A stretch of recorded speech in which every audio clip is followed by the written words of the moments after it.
অনেকে বলে বিভিন্ন ভাবে আমাদের বিরুদ্ধে প্রোপাগান্ডা করার চেষ্টা করা হচ্ছে, আমরা নাকি নির্বাচন বানচালের চেষ্টা করছি, আমরা নাকি নির্বাচন পিছিয়ে দেওয়ার চেষ্টা করছি। আর এই গণ অভ্যুত্থান না হলে আপনারা নির্বাচনের স্বপ্নই দেখতে পারতেন না। এই গণ অভ্যুত্থান না হলে, যদি কোটা সংস্কার আন্দোলন থেকে আমরা এটাকে গণ অভ্যুত্থানের দিকে নিয়ে যেতাম, সরকার পতনের দিকে নিয়ে যেতাম, তাহলে এই শেখ হাসিনা সরকারের অধীনে আপনারা আরো 4 বছর অপেক্ষা করতেন। বাংলাদেশের মানুষের ভোটাধিকারের জন্য, গণতন্ত্র প্রতিষ্ঠার জন্য কোটা সংস্কার আন্দোলন থেকে এই আন্দোলনকে আমরা গণ অভ্যুত্থানের দিকে নিয়ে গিয়েছিলাম। অবশ্যই আমরা নির্বাচন চাই, আমরা ভোটাধিকার চাই, আমরা মানুষের মত প্রকাশের অধিকার নিশ্চিত করতে চাই।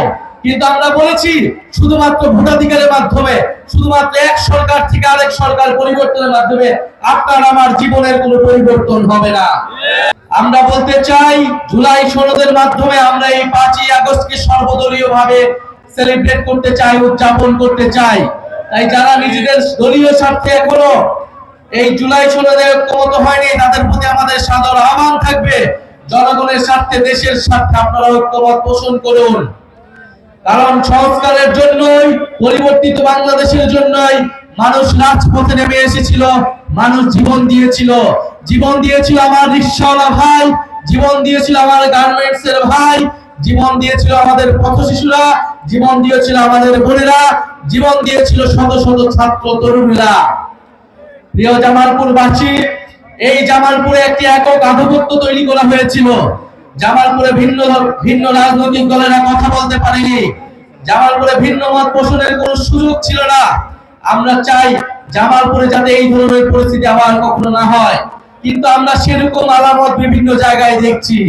বলতে গেলে বাংলাদেশের 64টি জেলায় দেখছি তৃণমূলে একটি একক আধিপত্য তৈরি করার চেষ্টা করা হচ্ছে, যেখানে কোনো ধরনের ভিন্ন মত থাকলেই, কোনো ধরনের ভিন্ন মত প্রকাশ করলেই রাজপথে তার বিরোধিতা করা হচ্ছে, ভয়ের সংস্কৃতি তৈরি করা হচ্ছে, এবং মানুষের উপরে ভিন্ন মত যারা তৈরি করছে তাদের বিরুদ্ধে মানুষকে লেলিয়ে দেওয়া হচ্ছে, সন্ত্রাসীদের লেলিয়ে দেওয়া হচ্ছে।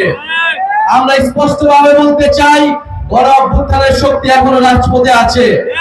আমরা গণ অভ্যুত্থানের সময় সম্পূর্ণভাবে সংগঠিত ছিলাম না, আমাদের কোন রাজনৈতিক দল ছিল না, ফলে আমরা অনেক কিছুই করতে পারি নাই। কিন্তু আমরা সরকারের ভিতরে বাহিরে সর্বাত্মকভাবে চেষ্টা করেছি এই অন্তর্বর্তী সরকারকে, এই সময়ের রাজনীতিকে গণ অভ্যুত্থানের দিকে ধাবিত করার, এবং আমরা এই চেষ্টা এখনো জারি করে রাখছি। প্রিয় সংগ্রামী জামালপুরবাসী, আর কিছুদিনের মধ্যেই 5ই আগস্ট আসতে যাচ্ছে। আমাদের জুলাই গণ অভ্যুত্থানের 1 বছর পূর্তি হবে। 5ই আগস্টের আগে 3রা আগস্ট আমরা ঢাকায় জড়ো হব। আমরা বলেছি জুলাই সনদ এবং জুলাই ঘোষণাপত্র অবশ্যই 5ই আগস্টের মধ্যে জারি করতে হবে, এবং বিচার এবং সংস্কার এবং নতুন সংবিধানের প্রতিশ্রুতি নিশ্চিত করতে হবে।